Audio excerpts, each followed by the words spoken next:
ആറ്റുകാൽ പൊങ്കാലയിട്ടതിന് വലിയ രീതിയിൽ സൈബർ ആക്രമണം ഉണ്ടാകുന്നുവെന്ന് ബിഗ് ബോസ് സീരിയൽ താരം റനീഷ റഹ്മാൻ. ഒരു ഹിന്ദു സ്ത്രീ നോമ്പെടുത്തപ്പോൾ അതിനെ ഒരുപാട് പേർ പിന്തുണയ്ക്കുന്നത് കണ്ടു. എന്നാൽ താൻ വിശ്വാസപൂർവ്വം പൊങ്കാലയിട്ടതിനെ വിമർശിക്കുന്നു. താൻ പഠിച്ചത് ചിന്മയ വിദ്യാലയത്തിലാണ്. ഗായത്രി മന്ത്രവും ഭഗവത്ഗീതയും ഒക്കെ കേട്ടാണ് വളർന്നത്.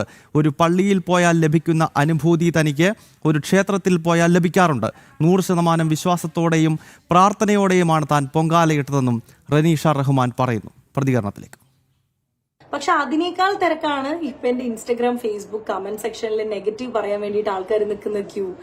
എന്തുമാത്രം നെഗറ്റിവിറ്റി എനിക്ക് കിട്ടുന്നതെന്നറിയോ? അപ്പൊ രാവിലെ മുതൽ ഞാനിത് കാണുന്നുണ്ട്. അപ്പോൾ ഞാൻ ഫസ്റ്റ് വിചാരിച്ച് ഇഗ്നോർ ചെയ്തേക്കാം, എനിക്കറിയാലോ ഞാൻ എന്താ തെറ്റൊന്നും ചെയ്തിട്ടില്ല എന്നുള്ളത് എനിക്കറിയാലോ എന്ന് പറഞ്ഞ് ഞാൻ അങ്ങനെ വിട്ടു. പക്ഷെ ഇതിങ്ങനെ കൂടി വരും. അതിൽ 2-3 കമന്റ്സ് എനിക്ക് ഡിലീറ്റും ചെയ്യേണ്ടി വന്നു. കാരണം ഞാൻ ചെയ്തത് തെറ്റല്ല എന്ന് വിശ്വസിക്കുന്ന കാലത്തോളം ആരെന്ത് പറഞ്ഞാലും എനിക്കൊരു പ്രശ്നമില്ല, എന്നെ ബാധിക്കാൻ പോകുന്നില്ല. പക്ഷെ വീട്ടുകാർ ഒരുപക്ഷെ കണ്ട് ഹേർട്ട് ആവണ്ടെന്ന് പറഞ്ഞ് ഞാൻ ഒരു 2-3 കമന്റോളം ഞാൻ ഡിലീറ്റ് ചെയ്തു. അരുൺ ആലത്തൂർ ചേരുകയാണ് വിവരങ്ങളുമായി. അരുണേ, ഇപ്പോൾ ഇതാ ഈ റനീഷ റഹ്മാൻ പറയുന്നതാണ് ദ റിയൽ കേരള സ്റ്റോറി എന്ന് പറയുന്നത്. നോക്കൂ, ഒരു ഭാഗത്ത് മുസ്ലിങ്ങളുടെ നൊയമ്പ് ഹിന്ദുക്കൾ എടുത്തു കഴിഞ്ഞാൽ അത് സൂപ്പർ അടിപൊളി. നേരെ മറിച്ചൊരു മുസ്ലിം ഹിന്ദു ക്ഷേത്രവുമായി ബന്ധപ്പെട്ട് കഴിഞ്ഞാൽ ഒരു പൊങ്കാല ഇട്ട് കഴിഞ്ഞാൽ അവരുടെ ഫേസ്ബുക്ക് പോസ്റ്റിൽ പോയി പൊങ്കാല ഇടുകയാണ്. ഇതാണല്ലോ ദ റിയൽ കേരള സ്റ്റോറി എന്ന് പറയുന്നത്.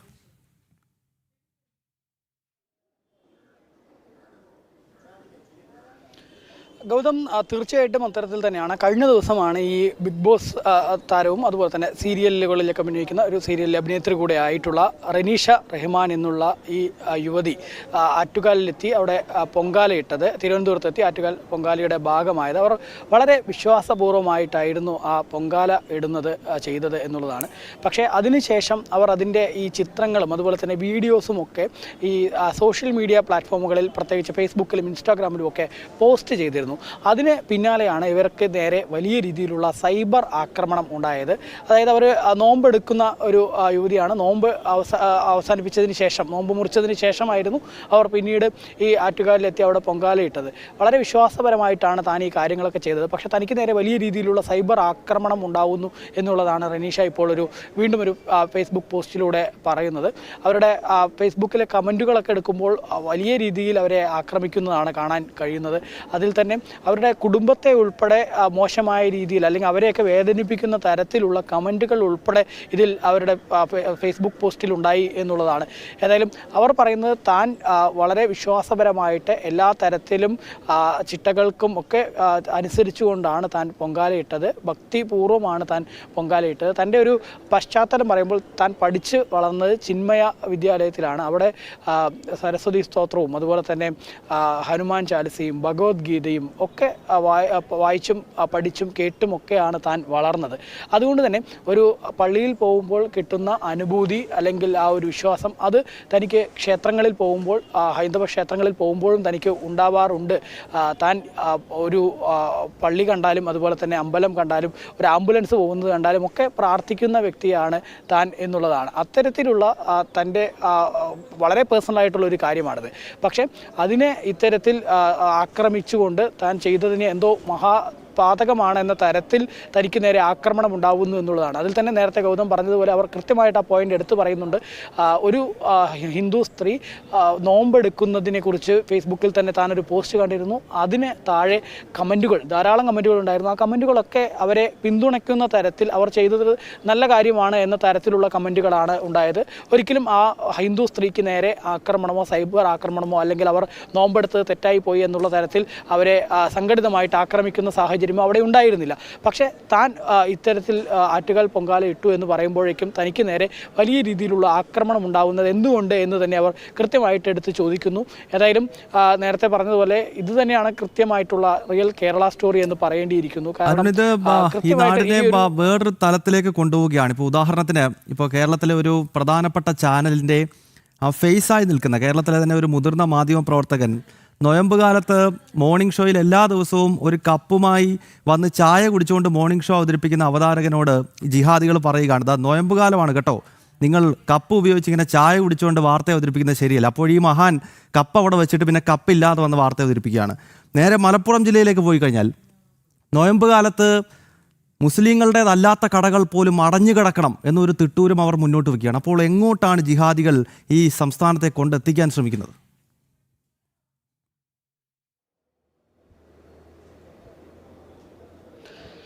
തീർച്ചയായിട്ടും ഗൗതം, ഒരു വിഭാഗം മതമൗലികവാദികൾ കൃത്യമായിട്ട് തന്നെ ഒരു അജണ്ട അവർ സെറ്റ് ചെയ്യുന്നു എന്നുള്ളത് തന്നെയാണ് ഇതിൽ നിന്ന് നമുക്ക് മനസ്സിലാക്കാൻ സാധിക്കുന്നത്. പ്രത്യേകിച്ച് നമുക്കറിയാം, ഈ നോമ്പ് കാലത്ത് മറ്റ് ആളുകൾ ഈ ചായക്കപ്പിൻ്റെ കാര്യമൊക്കെ പറയുമ്പോൾ ഒരു ചായക്കപ്പ് പിടിച്ചുകൊണ്ട് നിൽക്കുന്നതിൽ യാതൊരു തെറ്റുമില്ല എന്ന് മാത്രമല്ല, സഹജീവികളെ അവർ ശരിക്കും നോമ്പ് എടുക്കുന്ന വ്യക്തികളെ സംബന്ധിച്ചിടത്തോളം അവർ സഹജീവി സ്നേഹവും അവർ മറ്റുള്ളവർക്ക് എല്ലാ തരത്തിലുള്ള പിന്തുണയും അവർക്ക് അനുകമ്പയും ഒക്കെ പ്രകടിപ്പിക്കുന്ന തരത്തിലുള്ള ചിന്താഗതി ആയിരിക്കണം അവരുടെ മനസ്സിലുണ്ടാവേണ്ടത് എന്ന് ഇരിക്കെയാണ് ഇത്തരത്തിലുള്ള ഒരു തിട്ടൂരം ആ ഒരു ചായക്കപ്പിൽ പോലും ഇത്തരത്തിൽ ജിഹാദികളുടെ ഭാഗത്ത് നിന്ന് അത് ശരിയല്ല എന്ന് പറയുന്നു. അതിനെ കൂട്ടുപിടിച്ചുകൊണ്ട് ആ കപ്പ് മാറ്റുന്ന സാഹചര്യമൊക്കെ അവിടെ ഉണ്ടാകുന്നു. പക്ഷേ അത്തരത്തിൽ അവിടെ ഉണ്ടാവേണ്ടത് അത്തരം ശ്രമങ്ങളല്ല. അല്ലെങ്കിൽ ഈ യഥാർത്ഥ വിശ്വാസികളെ സംബന്ധിച്ചിടത്തോളം നോമ്പ് കാലത്ത് അവർ ഇത്തരത്തിലുള്ള പ്രവർത്തികൾ ചെയ്യുന്നുണ്ടെങ്കിൽ അവർ വിശ്വാസികളല്ല എന്നുള്ളത് തന്നെയാണ്. പക്ഷേ അത്തരത്തിൽ ഒരു മതമൗലികവാദികളായിട്ടുള്ള തീവ്ര ചിന്തകളുള്ള ജിഹാദികളുടെ ഭാഗത്ത് നിന്ന് തെറ്റായ രീതിയിൽ സമൂഹത്തിനെ കൊണ്ടുപോകുന്നു എന്നുള്ളതിൻ്റെ ഉദാഹരണങ്ങൾ തന്നെയാണ് ഗൗതം പറഞ്ഞ രണ്ട് വിഷയങ്ങളും. ഒപ്പം ഈ റനീഷയ്ക്ക് നേരെ ഉണ്ടായിട്ടുകൊണ്ടിരിക്കുന്ന ആക്രമണം ഉൾപ്പെടെ അതിൻ്റെ ഒരു തുടർച്ചയാണ് എന്നുള്ളതിൽ സംശയമേ ഇല്ല. കാരണം ഒരു വ്യക്തിക്ക് നോമ്പെടുക്കാനും അതുപോലെ തന്നെ ആറ്റുകാൽ പൊങ്കാലയിടാനും ഒക്കെ സ്വാതന്ത്ര്യമുള്ള ഒരു നാടാണ് നമ്മളുടേത്. അതിൽ തന്നെ പ്രത്യേകിച്ച് ഒരുപാട് ഇസ്ലാം മതവിശ്വാസികൾ ആറ്റുകാൽ പൊങ്കാലയാണെങ്കിലും അല്ലെങ്കിൽ ശബരിമലയിലേക്കാണെങ്കിലും ഒക്കെ ഒരുപാട് ഇസ്ലാം മതവിശ്വാസികൾ എത്താറുണ്ട്. ഹൈന്ദവ ക്ഷേത്രങ്ങളിൽ അവർക്ക് പ്രാർത്ഥിക്കാറുണ്ട്. പക്ഷേ അതിനെ ഒരു തെറ്റാണ് എന്ന രീതിയിൽ ചിത്രീകരിക്കുക മാത്രമല്ല, അവർക്ക് നേരെ വലിയ രീതിയിലുള്ള ആക്രമണം ഇവിടെ ഉണ്ടാവുന്നു എന്നുള്ളതാണ്. അത് നേരെ മറിച്ച് മറുവശത്ത് ഒരു ഹിന്ദു സ്ത്രീ നോമ്പെടുക്കുമ്പോൾ അവർക്ക് നേരെ ആക്രമണമോ മറ്റോ ഒന്നും ഉണ്ടാവുന്നില്ല. പകരം മുസ്ലിം സ്ത്രീ അത് ചെയ്യുമ്പോൾ അവർക്ക് നേരെ ഇങ്ങനെ ഒരു ആക്രമണം ഉണ്ടാവുന്നു എന്നുള്ളത് അത് നമ്മുടെ നാട്ടിൽ കൃത്യമായിട്ട് തന്നെ മതമൗലികവാദികൾ പിടിമുറുക്കുന്നു എന്നുള്ളത് സാംസ്കാരിക നായകരും ഡിവൈഎഫ്ഐ ഉൾപ്പെടെ ഇതാണ് നമ്പർ 1 കേരളം എന്ന് പറയുന്ന ആളുകളൊന്നും ഇത്തരം വിഷയങ്ങളിൽ പ്രതികരിക്കുന്നേ ഇല്ല എന്ന കാര്യം കൂടി നമ്മൾ പ്രേക്ഷകരെ ഒരിക്കൽ കൂടി ഓർമ്മിപ്പിക്കേണ്ടതുണ്ട്. കാരണം ഏതാനും ദിവസങ്ങൾക്ക് മുൻപ് കേരള സ്റ്റോറി എന്ന് പറയുന്നൊരു സിനിമ ലവ് ജിഹാദുമായി ബന്ധപ്പെട്ട് ഈ സംസ്ഥാനത്ത് വർഷങ്ങളായി നടന്നുകൊണ്ടിരിക്കുന്ന പ്രണയം നടിച്ചുള്ള മതപരിവർത്തനം എന്ന യാഥാർത്ഥ്യം ചൂണ്ടിക്കാണിക്കുന്ന ഒരു സിനിമ തിയേറ്ററിൽ കയറി അത് തടസ്സപ്പെടുത്തുന്നു. വിചിത്രമാണ്. ഒരുപക്ഷെ ലോകത്ത് കേരളത്തിൽ മാത്രമേ ഇങ്ങനത്തെ തോന്നിവാസം അനുവദിക്കത്തുള്ളൂ. കാരണം പൈസ കൊടുത്ത് തിയേറ്ററിൽ കയറുന്ന ആളുകളെ സിനിമ കാണണ്ട എന്ന് പറഞ്ഞ് തിരിച്ചിറക്കി വിടുകയാണ്. ഇത് കേരളത്തിലല്ലാതെ വേറെ ലോകത്ത് വേറെ നടക്കില്ല. അപ്പോൾ അങ്ങനെയുള്ള തോന്നിവാസം കാണിക്കുന്ന ഈ നാട്ടിലെ ഇടതുപക്ഷക്കാരും CPM-കാരും ഒക്കെ ഇതാ ഇപ്പോൾ ഒരു യുവതി പൊങ്കാലയിട്ടതിൻ്റെ പേരിൽ ആക്രമിക്കുമ്പോൾ ഒരു തരത്തിലുമുള്ള പ്രതികരണം ഉണ്ടാകുന്നില്ല.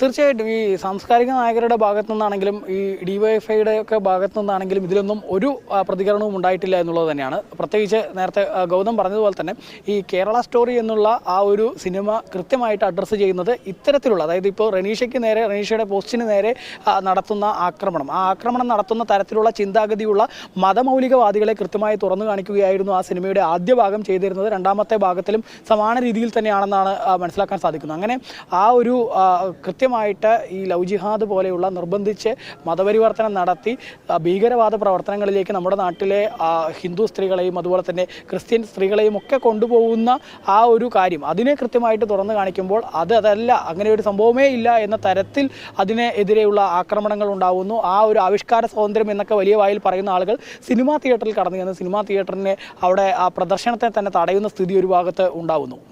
അതേസമയം തന്നെ ഇപ്പുറത്തെ ഈ ഒരു റനീഷിന് നേരെ ഉണ്ടാവുന്ന ആക്രമണം അതിനെ അപലപിക്കാനോ അതിനെക്കുറിച്ച് ഒരു അക്ഷരം മിണ്ടാനോ എല്ലാ കാര്യങ്ങളിലും ഇതാണ് റിയൽ കേരള സ്റ്റോറി എന്ന് പറയുന്ന ഈ സാംസ്കാരിക നായകരും അതുപോലെ തന്നെ ഡിവൈഎഫ്ഐയും ഒക്കെ റനീഷ ചെയ്തതും യഥാർത്ഥത്തിൽ റിയൽ കേരള സ്റ്റോറി ആണ് എന്നുള്ളത്, അല്ലെങ്കിൽ ആ ഒരു പൊങ്കാല ഇടുക എന്നുള്ള ആ മുസ്ലിം സ്ത്രീ ചെയ്തു എന്നുള്ളതും ഒരു കേരള സ്റ്റോറി ആണ് എന്ന തരത്തിൽ ഒരിടത്തും പോസ്റ്റുകളോ മറ്റോ ഒന്നും ഉണ്ടാവുന്നില്ല എന്നുള്ളത് തന്നെ എത്രമാത്രം നമ്മുടെ സമൂഹത്തിൽ മതമൗലികവാദികൾ പിടിമുറുക്കുന്നു എന്നുള്ളതിൻ്റെ സൂചനയാണെന്നുള്ളതിൽ സംശയമേ ഇല്ല. ഏതായാലും ഈ യുവതിക്ക് തനിക്ക് പിന്തുണയുമായിട്ട് മറ്റ് സിനിമ സീരിയൽ താരങ്ങളൊക്കെ രംഗത്ത് വരുമോ എന്നുള്ളതൊക്കെ കാത്തിരുന്ന് കാണേണ്ട സാഹചര്യമാണ്. ഇതുവരെ ഏതായാലും അവരുടെ ഈ ഒരു വിശദീകരണവുമായിട്ട്, അതായത് താൻ ചെയ്തത് തെറ്റല്ല, താൻ ചെയ്തതിൽ ഉറച്ചു നിൽക്കുന്നു, താൻ വളരെ വിശ്വാസപരമായിട്ടാണ് ഇത് ചെയ്തത് എന്ന് അവർ പറഞ്ഞ് വീണ്ടും ഒരു ഫേസ്ബുക്ക് പോസ്റ്റ് ഇട്ടിട്ടുണ്ട്. പക്ഷേ അതിൽ മറ്റ് സിനിമാ മേഖലയിൽ നിന്നോ അല്ലെങ്കിൽ സീരിയൽ മേഖലയിൽ നിന്നൊന്നും പിന്തുണകളൊന്നും കാര്യമായിട്ട് കാണുന്നില്ല. ഏതായാലും വരും മണിക്കൂറുകളിൽ അത്തരത്തിലുള്ള പിന്തുണകൾ ഉണ്ടാകുമോ എന്നുള്ളതൊക്കെ കാത്തിരുന്ന് കാണേണ്ട സ്ഥിതി തന്നെയാണ്. ഏതായാലും ആ ഒരു ബിഗ് ബോസ് താരത്തിന് നേരെ, സീരിയൽ താരത്തിന് നേരെ വലിയ രീതിയിലുള്ള ആക്രമണമാണ് ഈ മതമൗലികവാദികളുടെ ഭാഗത്തുനിന്ന് ഉണ്ടായിരിക്കുന്നത്. ഓക്കെ അരുൺ, എന്തായാലും ഇതാണ് കേരളത്തിൻ്റെ യഥാർത്ഥ സാഹചര്യം. ദ റിയൽ കേരള സ്റ്റോറിയുടെ മറ്റൊരു കൃത്യമായ ഉദാഹരണമാണ് റനീഷ റഹ്മാൻ എന്ന ഈ യുവതിക്ക് നേരെ ഇപ്പോൾ സൈബർ ഇടങ്ങളിൽ ജിഹാദികൾ നടത്തിക്കൊണ്ടിരിക്കുന്ന ആക്രമണം. ആറ്റുകാൽ പൊങ്കാലയിട്ടു എന്നതിൻ്റെ പേരിൽ അവരുടെ ഫേസ്ബുക്കിലും അതോടൊപ്പം തന്നെ ഇൻസ്റ്റയിലും ഒക്കെ പുറകെ നടന്ന് ആക്രമിക്കുകയാണ് ജിഹാദികൾ. ഇതിനെ കൃത്യമായിട്ട് തന്നെ ദ റിയൽ കേരള സ്റ്റോറി ഇതാണ് എന്ന രീതിയിൽ റനീഷ റഹ്മാൻ പിന്തുണയുമായി ഇപ്പോൾ മറ്റ് ദേശീയ പ്രസ്ഥാനങ്ങളുടെയൊക്കെ ആളുകളും രംഗത്തെത്തുകയാണ്. വിവരങ്ങൾ നൽകുകയായിരുന്നു അരുൺ ആലത്തൂരിനെയും. മറ്റു വാർത്തകളിലേക്ക് പോകാം.